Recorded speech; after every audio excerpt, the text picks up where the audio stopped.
Abrir as nossas Bíblias no livro de Êxodo. Não há como fugir. Êxodo capítulo 12. Vamos ler os primeiros 14 versículos de Êxodo capítulo 12. Nós podemos ministrar a Páscoa de uma forma mais natural, de uma forma mais espiritual, de uma forma mais profética, que é o caso de que vamos fazer hoje. Mas não podemos fugir de Êxodo.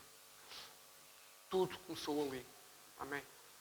Então diz lá no verso 1 do capítulo 12 de Êxodo. Perdão. E falou o Senhor a Moisés e a Arão na terra do Egito, dizendo: este mesmo mês vos será o princípio dos meses, este vos será o primeiro dos meses do ano. Deixa-me só fazer aqui uma pausa. Na realidade, o calendário bíblico começa no primeiro dia deste mês. Okay? Nós é que temos o janeiro como o primeiro mês do ano. Mas o calendário bíblico não se rege assim. O calendário bíblico rege-se por todos os meses com 28 dias, que é o que a natureza faz, o ciclo da lua. O ser humano é que criou uns meses com 30, outros com 31, e foi tão pouco inteligente que não sobrou dias para todos. Um teve que ter 28 e só de 4 em 4 anos tem 29. Deus não faz as coisas assim, ok? Então, muito bem. Verso 2. Este mês vos será o princípio dos meses, este vos será o primeiro dos meses do ano. Falai a toda a congregação de Israel, dizendo, atenção agora, aos 10 deste mês, tome cada um para si um cordeiro, segundo as casas dos pais, um cordeiro para cada família. Mas se a família for pequena para um cordeiro, então tome um só com o seu vizinho perto de sua casa, conforme o número das almas, cada um conforme ao seu comer, fareis a conta conforme ao cordeiro. O cordeiro ou cabrito será sem mácula, um macho de 1 ano, o qual tomareis das ovelhas ou das cabras. E o guardareis até ao 14º dia deste mês. E todo o ajuntamento da congregação de Israel o sacrificará à tarde. E tomarão do sangue e o pô-lo em ambas as ombreiras e na verga da porta, nas casas em que o comerem. E naquela noite comerão a carne assada no fogão, a carne assada no fogo, com pães ázimos, com ervas amargosas a comerão. Não comereis dele cru, nem cozido em água, senão assado no fogo, a sua cabeça com os seus pés e com a sua farçura. E nada dele deixareis até amanhã, mas o que dele ficar até amanhã queimareis no fogo. Assim, pois, o comereis. Os vossos lombos cingidos, os vossos sapatos nos pés, o vosso cajado na mão, e o comereis apressadamente. Esta é a Páscoa do Senhor. Verso 12. E eu passarei pela terra do Egito esta noite, e ferirei todo o primogênito na terra do Egito, desde os homens até aos animais, e em todos os deuses do Egito farei juízos. Eu sou o Senhor, e aquele sangue vos será por sinal nas casas em que estiverdes. Vendo eu sangue, passarei por cima de vós, e não haverá entre vós praga de mortandade, quando eu ferir a terra do Egito. Verso 14. E este dia vos será por memória, e celebrá-lo-eis por festa ao Senhor. Nas vossas gerações o celebrareis por estatuto perpétuo. Amém. Senhor Espírito Santo, entregamos esta celebração, este tempo maravilhoso, entregamos nas tuas mãos. Tu és o dono das nossas vidas, tu és o Senhor desta celebração, és o Senhor deste tempo. Agora para que nos possas trazer ensino, mas acima de tudo nos possas trazer revelação e nos possas trazer a visão profética, tudo o que tu tens para nós, tudo o que tinhas para o teu povo naquela altura e tudo o que tens para nós hoje. Possamos aprender contigo, que cada palavra que for lançada, Senhor, possa ficar nos nossos corações guardada, como uma semente que vai dar fruto, fruto que permaneça, para nos trazer mudança e para nós podermos ser esses pais que acompanham os nossos filhos em tudo o que o Senhor nos manda, em todos os preceitos. É o que eu oro no nome santo do Senhor Jesus e para a glória do Deus Todo-Poderoso. Amém. E amém, perdão. O termo Páscoa vem do hebraico Pessah, que quer dizer poupar, passar por cima, como nós já vimos há pouquinho nesta parte que nós lemos. E foi o que aconteceu naquela noite. O espírito da morte que levou todos os primogênitos do Egito, homens e animais, que a palavra de Deus foi todo o primogênito, homem ou animal. Se na casa não tiver o sangue, a marca na ombreira da porta, no umbral da porta, se não tiver essa marca, o espírito de morte vai e leva. Ou seja, a Páscoa inicia a última praga, podemos dizer assim. A Páscoa começa com a última praga, que é a morte dos primogénitos. A praga anterior tinha sido o sol ter parado, portanto ter ficado escuridão. E vejam bem a vergonha que foi para o faraó o ter ficado esta escuridão, porque o faraó era conhecido como o Deus Sol. Portanto, o Deus Sol deixou de brilhar durante um dia. Portanto, vejam, só essa humilhação. Mesmo assim, ele continuou com o coração duro, não obediente àquilo que o Senhor mandava. E então veio esta última praga, que foi a morte dos primogénitos. Pensa um pouquinho comigo. Eu acredito que a grande maioria dos pais naquela noite, do povo judeu, a maioria dos hebreus, colocaram o sangue nas portas, marcaram a sua casa. Mas deve ter havido alguém mais obstinado, com toda a certeza. Deve ter havido alguém zangado por não gostar do Moisés, ou por não gostar de não sei quem, ou porque alguma coisa que não fez isso. Agora pensa o que aconteceu aos pais nesse dia, quando nessa noite viram que o seu primogênito morreu. Pensa o que aconteceu aos pais do Egito, pela dureza do coração do sacerdote, ficaram sem os seus primogénitos. A culpa não é de Deus. A culpa foi da dureza do coração do sacerdote, do faraó. E muitas vezes hoje nós pensamos que o mundo nos atrai, que o mundo nos traz alguma coisa. Mas o que nós conseguimos perceber é que nós ficamos escravizados pela dureza do coração do mundo, porque o mundo só quer o seu interesse. O mundo só quer as suas coisas. A verdade é que quem não cumpriu aquilo que Deus pediu, quem não fez isso, perdeu os seus filhos. Então nós temos que perceber que a importância de obedecer ao que Deus nos manda fazer. E naquele momento, quando o espírito da morte passava e via a marca do sangue, aquilo não era nenhum amuleto, não era nenhuma mágica. Era um sinal que aquela casa pertence a Deus. Era aquele símbolo. Esta casa pertence ao Senhor, é alguém quem o Senhor está a cuidar. Então, da mesma forma, nós hoje vemos isso com o sangue de Jesus. O sangue de Jesus nos guarda, nos purifica de todo o pecado. O sangue de Jesus nos livra da ira de Deus. Que a gente às vezes pensa muito que o nosso Deus só era um Deus que se irava e que fazia juízo no Antigo Testamento. Parece que quando Jesus veio, que o nosso Deus ficou bonzinho. Não. O nosso Deus é o mesmo ontem, hoje e eternamente. A ira de Deus existe. É o sangue de Jesus que faz com que a ira de Deus não nos consuma. É o sangue de Jesus que nos guarda. Deus, quando olha para nós, se olhasse para nós sem ter o sangue de Jesus como um filtro, o Senhor via o nosso pecado, o Senhor via o nosso coração mau, mas como vê através do sangue daquele que deu a vida por nós, o Senhor nos vê como uma esperança, vê-nos como uma esperança da glória que é Jesus. Amém. Não sei se vocês já alguma vez viram quando há os eclipses, a gente tem que olhar com muito cuidado através de uma película, de um raio-x ou de uma fotografia. É a mesma coisa. Aquilo atenua o que está do outro lado. O sangue de Jesus atenua o nosso mal, atenua o nosso pecado. E é a razão pela qual o Senhor não nos consome. Então, pais, nós temos essa importância de passar o sentido da Páscoa aos nossos filhos. Nós temos a importância e a responsabilidade de lhes ensinar o que é a Páscoa e a importância da Páscoa. Porque a Páscoa não é apenas um evento histórico. A Páscoa não é apenas um feriado, que é bom ter um feriado, é bom descansar. A Páscoa não é apenas uma celebração simbólica. A Páscoa não é apenas um dia em que nós escolhemos estar com a família, fazendo uma bela refeição, descansando. Isso é gostoso, maravilhoso, porque a família é a primeira instituição que Deus criou. Amém? Isso é maravilhoso. Mas a Páscoa não se limita a isso. Senão nós estamos a ser redutores sobre aquilo que Deus criou para nós.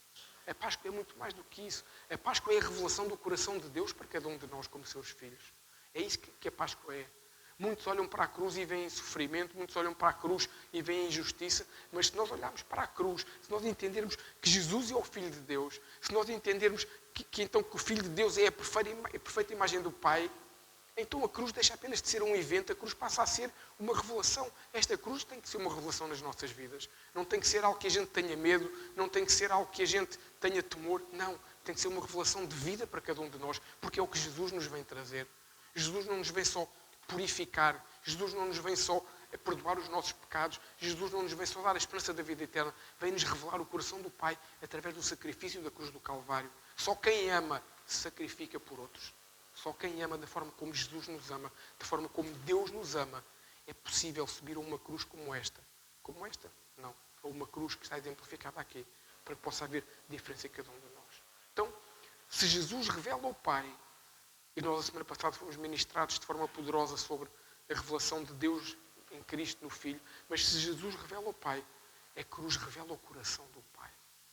É algo que é delicioso se nós pensarmos dessa forma e não pensarmos como a forma que foi difícil para Jesus, porque Jesus quis fazer isso. Nós pensamos muito e lemos muito sobre o momento em que o Senhor Jesus estava no jardim, que foi orar com os seus discípulos e chegou a chorar gotas de sangue, e Jesus dizia: Pai, este cálice é muito pesado, se possível tira, passa-o de mim. Mas no mesmo instante Jesus diz: mas que seja feita a tua vontade. Jesus foi porque quis, Jesus não foi obrigado, foi porque o amor do Pai era tão intenso também em Jesus, que Jesus foi com alegria, sabendo que ia ter sofrimento na cruz do Calvário. Então, se Jesus revela o Pai, a ressurreição revela o poder e a intenção do Pai sobre as nossas vidas. É isso que nós não podemos esquecer. A ressurreição não é apenas um ato isolado, não foi algo que apenas aconteceu para que Jesus pudesse hoje estar nos céus, à direita do Pai, sentado no trono, reinando sobre toda a terra. Não, a ressurreição mostra-nos o poder e a intenção do Pai. Agora pensa um pouquinho assim comigo. Se o Espírito Santo de Deus foi capaz de fazer Jesus nascer, concepção sem pecado, milagre, algo que não é impossível. Se o Espírito Santo de Deus foi capaz de tirar Jesus dos mortos, porque Jesus morreu mesmo, amém? Jesus se entregou, o corpo físico de Jesus, o Deus feito homem morreu naquela cruz. Ele se entregou, ninguém o matou, ele se entregou. O Senhor Jesus diz: Pai, o meu Espírito o entrego nas tuas mãos. É Jesus que toma essa decisão. Aliás, ninguém prendeu Jesus, Jesus entregou-se. Jesus fez porque quis, com alegria por nós, por mim e por ti. Agora pensa, se o Espírito Santo foi capaz de fazer isso, tu tirar Jesus dos mortos, porquê é que não pode fazer coisas maravilhosas na nossa vida? O que é a nossa vida comparado com trazer Jesus dos mortos?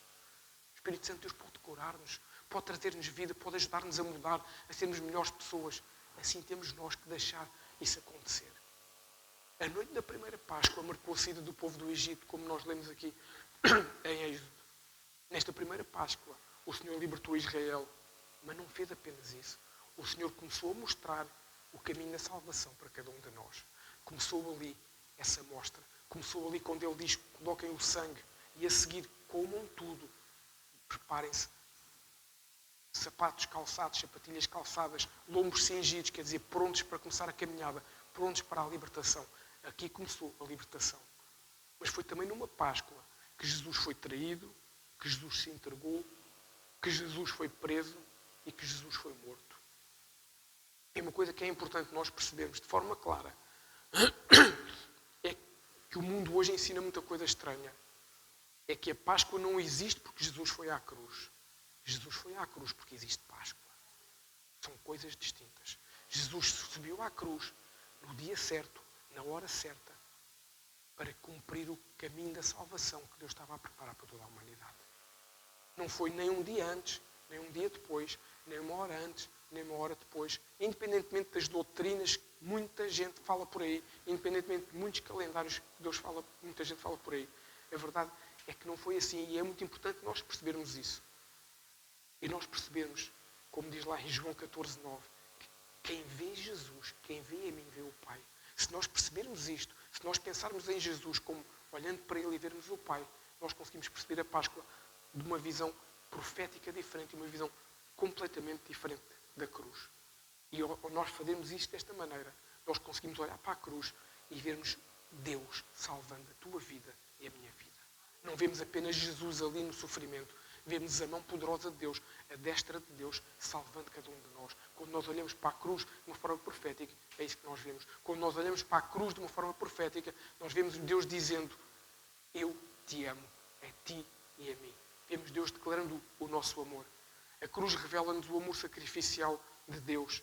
Claro que revela, porque enviou o seu Filho Jesus. Como nós lemos, todos sabemos de cor João 3,16. Deus amou o mundo de tal maneira que enviou o seu único Filho para que todo o que nele crê não pereça, mas tenha a vida eterna. Isto é uma verdade. Mas Deus fez isto por amor, não por obrigação. É isso que nós temos que entender. A cruz é o Pai dizendo que ama cada um de nós. Por isso enviou Jesus. Jesus veio pagar uma dívida que não era dele, era nossa. E nós já fomos ministrados sobre isso quando falámos sobre redenção. Mas a ressurreição de Jesus mostra-nos também a sua vitória sobre a morte. A validação do sacrifício que Ele próprio fez através dessa ressurreição. E não só. E a nova vida que nós alcançamos pela graça do Pai. Amém. A Bíblia nos diz que quando o Senhor se entrega, quando o Senhor quando o seu espírito é entregue nas mãos de Deus, a Bíblia nos diz que o véu se rasga de alto a baixo. Esse véu era algo que impedia a ligação da humanidade com Deus. Ao rasgar-se esse véu de alto a baixo, a Bíblia nos diz que o novo e vivo caminho foi aberto e nós temos acesso ao coração do Pai, ao coração daquele que nos ama. Agora viu o poder de Deus aqui mais uma vez. Segundo os historiadores da época, dizem-nos que aquele véu era um véu entrelaçado, tinha cores próprias, cores que o Senhor tinha mandado fazer. Aquele véu tinha 1 palmo de espessura. Ou seja, não é uma camisola assim. Não é uma toalha que tem 1 milímetro de espessura. Tinha 1 palmo de espessura. A Bíblia, os historiadores dizem, Flávio Josefo e outros, dizem que nem que se pusesse cavalos a puxar o véu não rasgava, mas rasgou de cima a baixo, porque foi Deus que disse, acabou. O que nos separava, hoje não separa mais. O vosso pecado hoje não separa mais, porque o meu Filho Jesus cobre essa multidão de pecados. Então a cruz foi Deus vindo até nós. Claro que Deus se fez homem como Jesus e veio até nós, mas naquele momento nós vemos Deus vindo até cada um de nós. E quando nós olhamos para a cruz na Páscoa, nós não vemos apenas o sacrifício de Jesus, nós vemos o coração do Pai sendo revelado ao mundo. Quando nós vemos Jesus indo para a cruz, sem murmurar, sem reclamar, sem dizer nada, nós vemos o coração do Pai sendo revelado ao mundo. Nós vamos falar de alguns pontos muito importantes ainda sobre a Páscoa, para não termos dúvidas sobre aquilo que Deus nos fez e para nós entendermos. Temos aqui uma mesa bonita, eu já vou falar dela daqui a pouco, explicar cada um destes elementos, o que é cada um destes elementos. Mas antes disso eu queria falar um pouquinho sobre a cronologia da Páscoa, os dias da Páscoa. E nós lemos há pouquinho, lá em Êxodo, nós conseguimos perceber isso. Mas deixa-me dizer-te uma coisa. Eu não sei o que cada um pensa sobre a ressurreição de Jesus, mas eu desde criança, que eu tinha muita dificuldade em entender como era possível Jesus ter morrido na sexta-feira e ter ressuscitado no domingo. A Bíblia nos diz que Jesus ressuscitou 3 dias depois de morrer. De sexta a domingo, não são 3 dias, são 2. Eu fui criado numa família católica, não praticante, mas que cumpria esses princípios, não se comer carne na sexta-feira santa, não, essas coisas todas estranhas, enfim. E fiz catequese, fiz essas coisas todas. Numa dessas Páscoas eu fui expulso da catequese. Porque eu perguntei, senhor padre, mas estava a explicar, se Jesus morreu na sexta-feira, na minha inocência, para domingo não vão 3 dias, como é que é possível? A resposta dele foi, isso é um dogma. Um dogma não se discute. Mas, como eu disse mais 2 ou 3 vezes, pode sair, menino. Ok, saí. Pronto. Na semana seguinte voltei. Como também não era parvo, não falei mais no tema, como é óbvio. Mas não faz sentido. E o mundo acredita. Bem, quem acredita que os ovos vêm dos coelhos também pode acreditar que 3 dias se convertem em 2 quando dá jeito. E o mundo acredita que Jesus morreu na sexta e que ressuscitou no domingo. Mas isso são 3 dias. Abre a Bíblia comigo no livro de Mateus, para a gente acompanhar isto e ajudar-nos a perceber um pouquinho, que é importante, quando nós começamos a perceber certas coisas, Mateus no capítulo 12, quando nós percebemos certas coisas, nós não deixamos que nos atirem areia pelos olhos. Mateus 12, no verso 40. Por isso é que o Senhor nos diz que o meu povo perece por falta de conhecimento. Se nós tivermos conhecimento, é difícil que nos engane. Podemos ter dúvidas. O Espírito Santo nos ajuda, nos ensina. Então diz lá em Mateus, no capítulo 12, no verso 40. Pois, como Jonas esteve 3 dias e 3 noites no ventre da baleia, assim estará o Filho do Homem 3 dias e 3 noites no coração da terra. Amém. Ou seja, Deus está a dizer aqui, através do exemplo de Jonas, não é? Que teve 3 dias e 3 noites no ventre de um peixe, que o Senhor iria estar 3 dias e 3 noites no sepulcro. Portanto, é verdade. Não era 2 dias, são 3. Então, o que acontece é que Roma e o calendário feito por Roma engana toda a humanidade. E ao nos enganar, nós não conseguimos olhar para a Páscoa de uma forma profética. Olhamos de uma forma natural, em que nem questionamos, porque aquilo se diz e a gente passa de pais para filhos, de avós para netos, e a gente vai dizendo a mesma coisa. E nós conseguimos perceber hoje, se olharmos para o que Deus nos mostra, para esta cronologia correta. Domingo, dia 10 de Nissan, foi o que nós lemos há pouquinho. Jesus entrou em Jerusalém. Por acaso foi um domingo. Foi um domingo. É aquilo que a Igreja Católica chama o Domingo de Ramos, que é uma coisa que não existe na Bíblia. Mas pronto, é um domingo. É o domingo em que o Senhor Jesus entra montado num jumentinho em Jerusalém, que é ovacionado, em que o povo grita Hossana, Hossana. O povo tinha a noção que ele era o Messias. O povo tinha a noção que aquele que há ali naquele jumentinho era aquele que durante 3 anos tinha curado enfermos, tinha feito milagres, tinha feito coisas extraordinárias, tinha falado, tinha ensinado sobre Deus, tinha-lhes mostrado o coração do Pai. O povo tinha essa noção. No entanto, o mesmo povo, dias mais tarde, iria condenar Jesus por outras razões. Então, Jesus é crucificado 4 dias depois de entrar em Jerusalém. Porquê 4 dias? Porque é Páscoa. Porque Jesus é crucificado na Páscoa. E na Páscoa o cordeiro é separado durante 4 dias. E durante 4 dias o cordeiro fica a ser inspecionado, a ser avaliado, para ver se não tem mácula, se não tem nenhum defeito, se está pronto para ir, para ser sacrificado pelo sumo sacerdote. Lê novamente comigo Êxodo 12. Agora vamos só ler do 3 ao 6, para nos trazer à memória exatamente isto que eu estou a dizer. Êxodo 12, só vamos ler do 3 ao 6. Nós lemos no início aquilo tudo. Então diz lá, no verso 3. Falai a toda a congregação de Israel, dizendo, aos 10 deste mês, Nissan, né? Lá está, o dia 10, tome cada um para si o cordeiro, segundo as casas dos pais, um cordeiro para cada família. Mas se a família for pequena para um cordeiro, então toma um só com o seu vizinho, perto de sua casa, conforme o número das almas, cada um conforme ao seu comer, fareis a conta conforme ao cordeiro. Salta agora para o 6. E o guardareis até ao 14º. O povo foi instruído a fazer o quê? Prepara o cordeiro, separa-o, guarda, cuida dele, vê se ele está pronto. Quando ele estiver pronto, todo o ajuntamento da congregação de Israel o sacrificará à tarde. Deixa-me fazer aqui uma chamada de atenção. Quem é que estava presente quando Jesus foi sacrificado? Toda a nação de Israel. Não era só o cordeiro aqui, com 4 patinhas que Deus está a falar. Deus já está a dizer, no dia que o meu filho for crucificado, todos vocês vão estar a assistir. E foi. A palavra de Deus não muda. A palavra de Deus é uma só. Então o cordeiro fica guardado 4 dias até ao sacrifício. Mas há mais detalhes na Bíblia muito importantes sobre o sacrifício de Jesus. Abra agora comigo no livro de Lucas. Vamos saltar para o Novo Testamento. 3º Evangelho, Lucas. Vamos ler o capítulo 23 de Lucas. Ler dos versos 44 ao 46. Que é importante estes detalhes abrem a nossa visão espiritual e profética para aquilo que Deus nos quer mostrar. Então a Bíblia diz lá assim, em Lucas 23, verso 44. Já era quase meio-dia e trevas cobriram toda a terra até às 3 horas da tarde. O sol deixara de brilhar e o véu do santuário rasgou-se ao meio. Jesus bradou em voz alta, Pai, nas tuas mãos entrego o meu espírito. Tendo dito isso, expirou.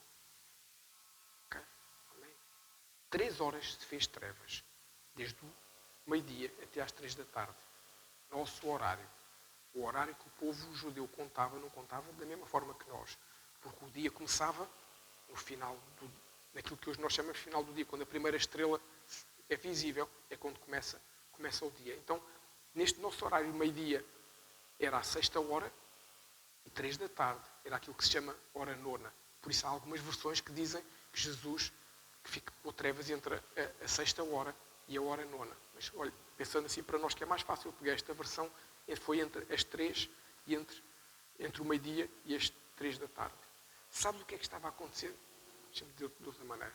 Jesus não foi crucificado dentro de Jerusalém. Jesus foi crucificado fora de Jerusalém. Gólgota é um monte fora de Jerusalém. Sabes o que é que estava a acontecer dentro de Jerusalém, no templo?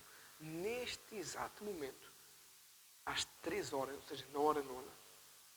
Mais uma vez, a Bíblia não nos revela isso, mas os relatos históricos de Flávio Josefo, que é um historiador famoso por quem é cristão, por quem é judeu, por quem não é nada, porque são relatos históricos precisos, Flávio Josefo nos diz que naquele exato momento o sumo sacerdote estava a sacrificar o cordeiro da Páscoa. Naquele momento, para purificar os pecados do povo de Israel. Jesus entrega o seu espírito na cruz e o cordeiro é imolado a hora nona. E durante essas 3 horas há trevas. As trevas não são pelo Cordeiro. As trevas são porque a humanidade, naquele momento, o peso do pecado veio sobre Jesus. O peso do meu pecado, o peso do teu pecado veio sobre Jesus. Jesus estava a entregar-se pelos pecados da humanidade. O Cordeiro pelos pecados do povo de Israel. E Jesus pelos nossos pecados. Então, 3 dias e 3 noites depois, Jesus ressuscitou e subiu aos céus. Nós fizemos as contas.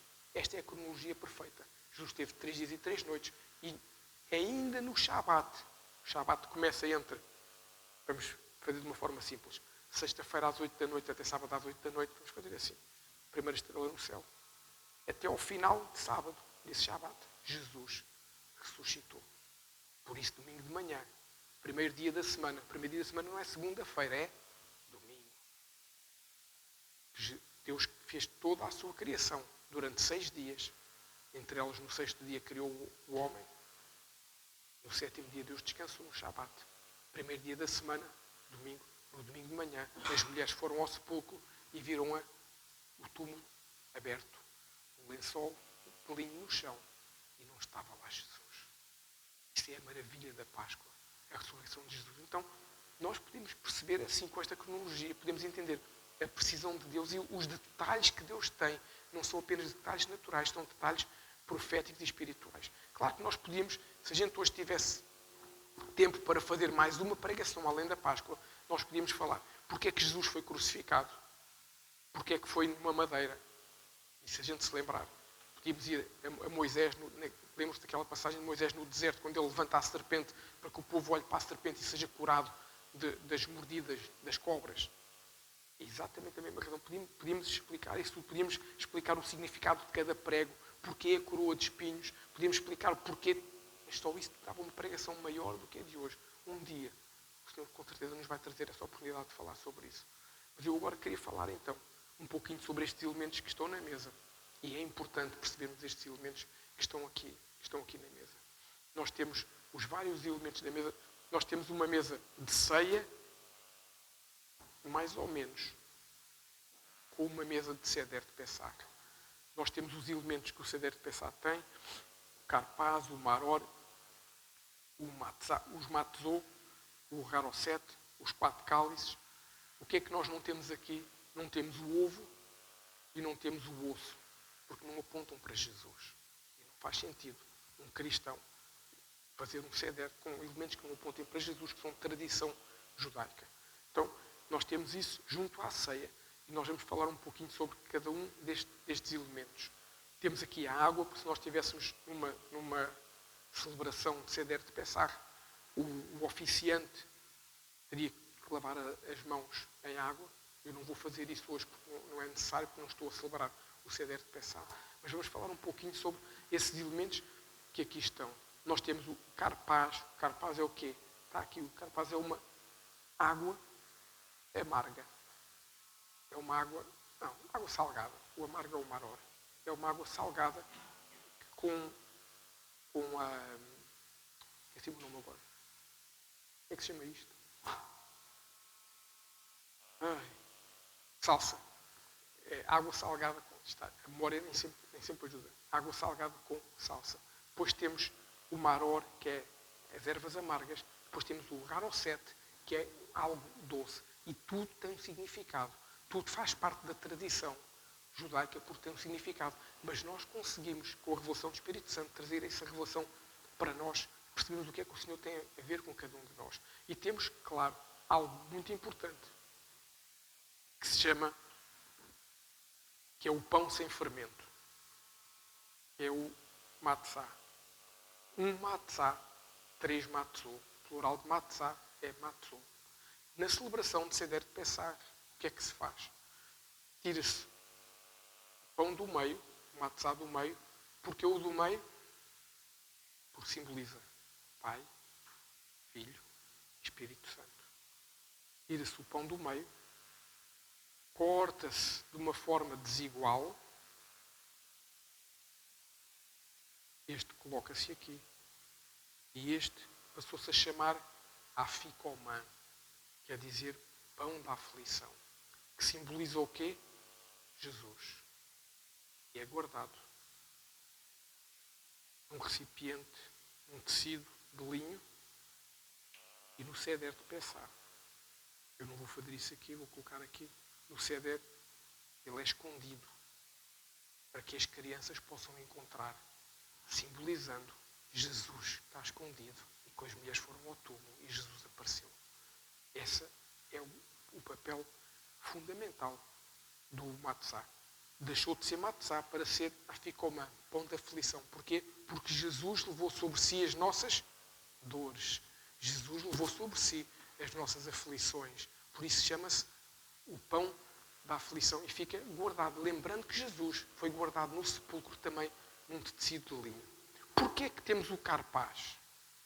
Ou seja, a água salgada. O carpaz serve para o povo judeu se lembrar das tristezas, das lágrimas que o povo passava por causa de ser escravo. É o que isso nos quer dizer. E nós pensamos no carpaz como o quê? Como as nossas lágrimas, a tristeza que nós tínhamos por não conhecermos Jesus. Se alguém quiser provar um pouquinho de carpaz, pode vir. A gente hoje quebra o protocolo. A gente hoje faz uma celebração diferente. Se alguém quiser vir comer um pouquinho de carpaz, molha-se um pouquinho de salsa.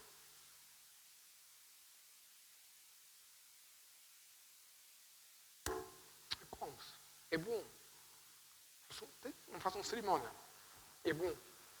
A gente habitua-se, sabe bem. Ao mesmo tempo que nós falamos disto, nós temos aqui 4 cálices também na mesa. E eu já vou falar um pouquinho sobre cada um destes cálices. Deixem-me só dizer o nome deles. Cada cálice tem um nome. Há um cálice que é o cálice da santificação, o Kadesh, o cálice da libertação, que é o Mahid, o cálice da redenção, que é o Barek, e o cálice da restauração. Cada cálice que é o Alel. Cada cálice tem um nome e tem um significado. Eu vou falar sobre isso mais à frente, porque está muito relacionado com a nossa ceia. O próximo elemento é qual? É o maror. Quem comia maror? Maror é uma pasta amarga para lembrar exatamente da amargura que o povo tinha. Para lembrar que o povo, além de chorar, tinha amargura, tinha angústia, via com tristeza. Para nós, como cristãos, nos lembrarmos também como nós podíamos achar que tínhamos tudo, mas não tínhamos nada quando não tínhamos Jesus. É para o que serve esta erva amarga. Só que já na ceia, Deus dá um significado profético a esta ceia. Porquê? Porque, normalmente, quem comia muito maror e tinha dores de estômago, a seguir fazia o quê? Comia a salsa com água salgada. Comia o carpaz. Porquê? Porque o carpaz ajudava a tirar a dor. Mas Deus na ceia faz de forma diferente para nos mostrar o quê? Que antes da dor, já Deus preparou a cura para cada um de nós.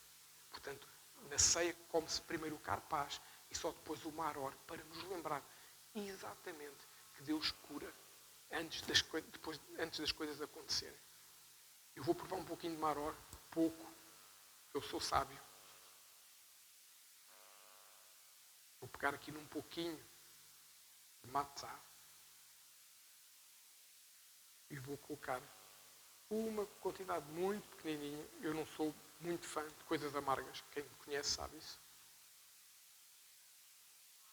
Quem quiser vir, pode vir. Provar. Gente corajosa. Se quiserem, podem vir. Vejam o exemplo da Rosilene, que foi corajosa e foi provar um maror.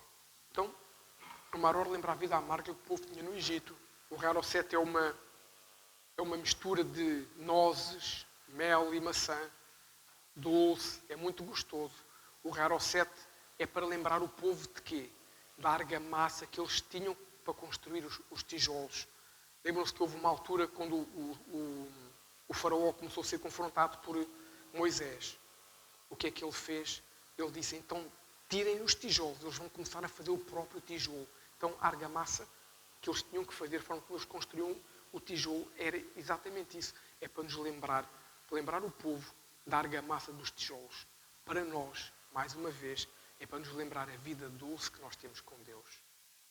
Eu vou provar com muita alegria um pouquinho de Garocete.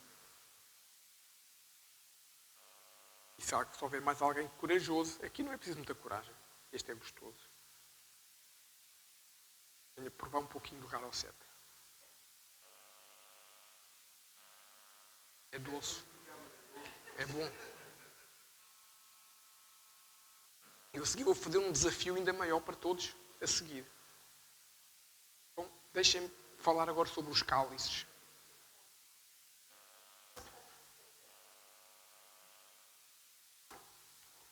É bom, não é? O pastor não engana ninguém. Avisa o que é mais difícil e o que é mais agradável. Deus não engana ninguém. Amém. Então, falar sobre estes cálices. O primeiro cálice. O cálice da santificação. O cálice da santificação é um cálice que lembra o povo do momento em que começou a sua separação do Egito. Fala da santificação.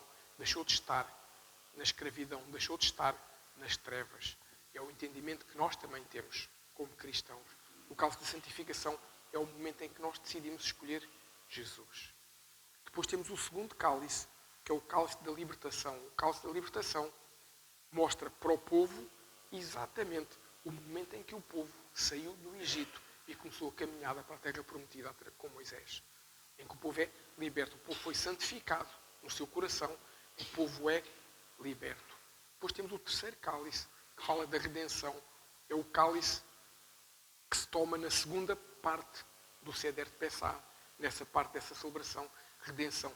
Para nós, este cálice fala de algo muito importante, que é a forma como nós fomos redimidos pelo sangue de Jesus na cruz do Calvário. É algo que é poderoso, nós percebemos este cálice. E na ceia do Seder, e Jesus fez a ceia com os seus discípulos, Jesus não bebeu o quarto cálice. Jesus quebrou o protocolo, Jesus quebrou a regra e não bebeu o quarto cálice.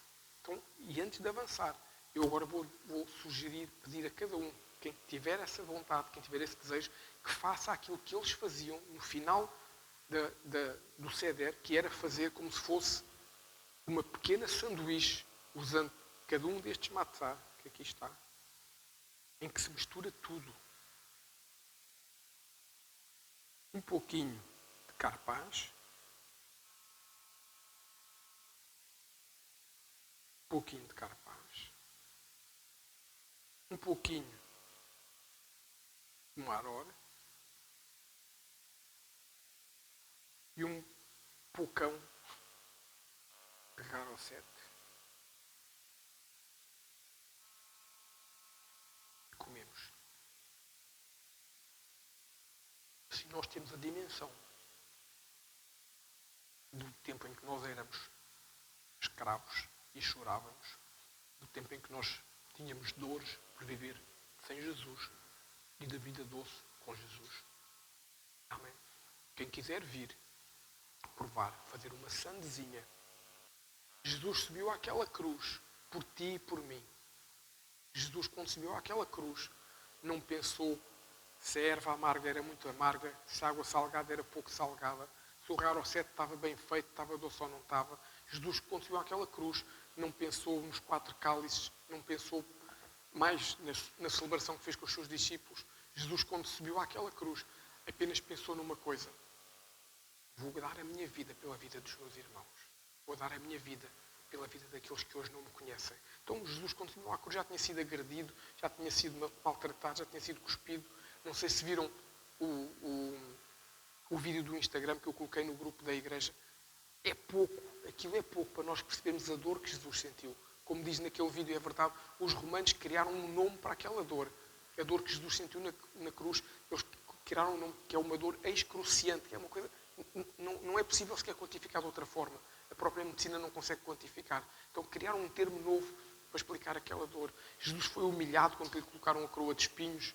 A Bíblia nos diz que Jesus estava ensanguentado quando foi levado para a cruz, ferido, sujo, que nele não se encontrava formosura. No entanto, eu sei que o meu amado é o mais belo entre milhares de milhares. Independentemente de ter ido para a cruz sujo, para eu estar hoje aqui limpo, ele foi.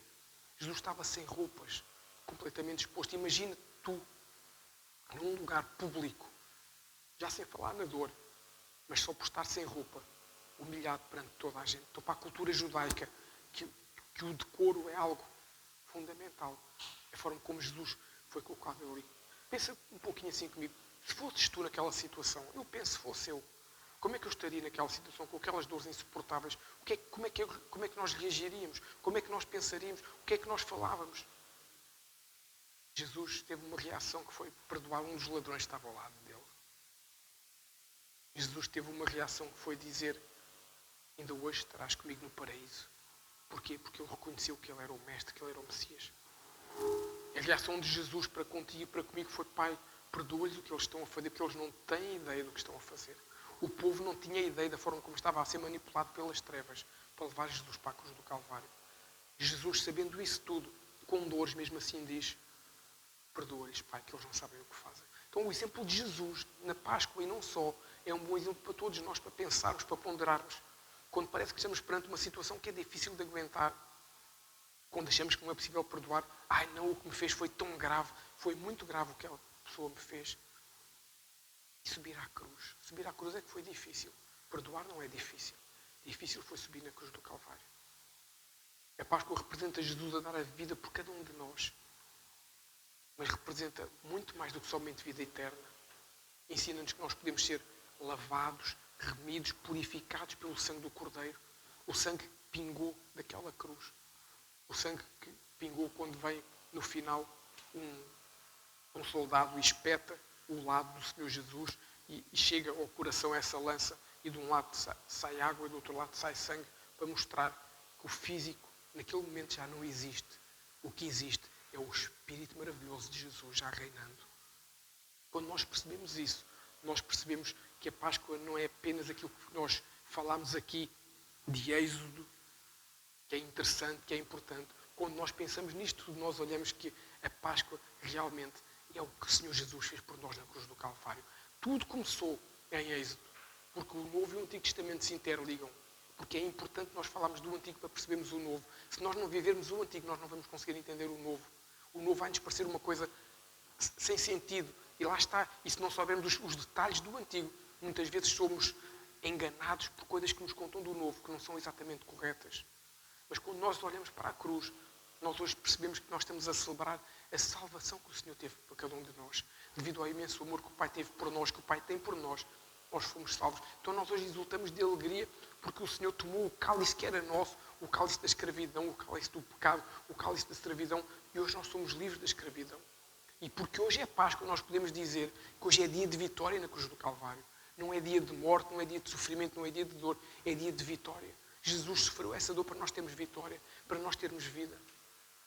Eu vou-vos falar agora do quarto cálice, o cálice da restauração. Como eu disse no Seder de Pessah, há um cerimonial em que o povo começa o Seder e bebe o primeiro cálice, o cálice da santificação. E depois, quando chega ao Maror, o povo bebe no cálice da libertação, que é o Magid. E depois, quando termina, faz uma pausa, fazem o jantar. Quando voltam, bebem o terceiro cálice, que é o cálice da redenção, Bajet. E depois, no final do jantar, no final do Seder de Pessah, quando há o final disso tudo, o povo bebe pelo princípio que eles têm, pela doutrina, digamos assim. O povo bebe o quarto cálice, o cálice da restauração. Mas Jesus, naquele dia, sentado na mesa com os seus discípulos, Jesus deixou o quarto cálice e Jesus não bebeu. E eu vou-te explicar porque é que não bebeu. Jesus quebrou o protocolo e não bebeu esse cálice. Está lá em Lucas, no capítulo 22, no verso 17. Abre comigo a Bíblia. Livro de Lucas. Terceiro Evangelho. Lucas 22, no verso 17.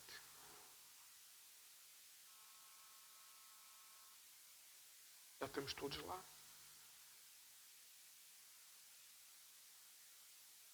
Quando terminou o Seder, o Senhor Jesus diz assim para os seus discípulos. Pegou no cálice e disse: tomem-no e dividem entre vós, pois eu vos digo, não tornareis mais a beber do fruto da videira, até que eu venha no reino de Deus. E Jesus pegou no cálice e colocou o cálice na mesa da ceia. E os discípulos não perceberam isso. Porque Jesus estava a quebrar um protocolo. Da mesma forma que não perceberam quando Jesus lhes disse: comam da minha carne e bebam do meu sangue. Eles não perceberam o que é que Jesus está a dizer com isto. Mas ele está aqui, como é que eu vou comer a carne dele? Como é que eu vou beber? Eles não perceberam isso. Mas para nós, que não olhamos para o ceder, para a ceia como um cerimonial, olhamos como algo profético, como algo espiritual, nós percebemos que o que Jesus estava a dizer aqui é que este cálice é verdadeiramente a restauração de todos os princípios através do sacrifício de Jesus na cruz do Calvário. Tudo o que Jesus nos restaurou através da cruz está materializado, digamos assim, neste cálice. É por este cálice, é por causa deste cálice, que o Senhor nos deixou uma coisa chamada ceia. Um memorial, não é um ritual litúrgico ou religioso que a gente faz no primeiro domingo, ou no segundo, ou no terceiro, no que for, ou todos, ou uma vez por ano. Há igrejas que só fazem na Páscoa, há igrejas que fazem só num momento que entenderam. Não. Jesus deixou-nos a ceia como memorial, lembrando-nos do quarto cálice, lembrando-nos que fomos restaurados pelo seu sangue, fomos restaurados pela sua vida. Por isso nós hoje, dia de Páscoa, nós vamos cear em família, mas tendo em atenção todo este detalhe.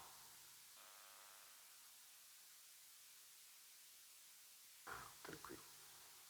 Hoje, mesmo que cada um de nós possa não estar a viver um bom momento, mesmo que a gente possa ter alguma dúvida sobre alguma coisa, hoje o Senhor nos está a dizer para virmos à mesa, o Senhor nos está a chamar pelo nome de cada um de nós. O Senhor está a dizer que nesta mesa há restauração, nesta mesa há santificação, há libertação, há redenção. Os 3 cálices iniciais estão também nesta mesa, mas está o mais importante talvez, que é o cálice da restauração. O Senhor nos restaura para vivermos uma vida plena, uma vida... Vamos ter às vezes dificuldades? Vamos ter doenças? Vamos ter privações? Vamos. Mas temos vida com Jesus. Temos o Pai olhando para Jesus. Conseguimos olhar para o coração de Jesus e perceber a imensidão do amor de Deus. Eu tenho a certeza absoluta, se nós não tivéssemos Jesus para olhar, nós nunca conseguiríamos entender o amor do Pai. Mas quando olhamos Jesus, a humildade, a obediência, o amor de Jesus, nós conseguimos ver na nossa mente finita. Nós somos humanos. Conseguimos perceber um pouquinho do que Deus é. Então hoje o Senhor Jesus nos está a chamar para nós virmos aqui cear. Porquê? Porque com Jesus há liberdade. Com Jesus há vida. E mais, há um futuro de esperança para cada um de nós. Começou a ser construído ali, naquela cruz. Começou a ser construído esse futuro de esperança.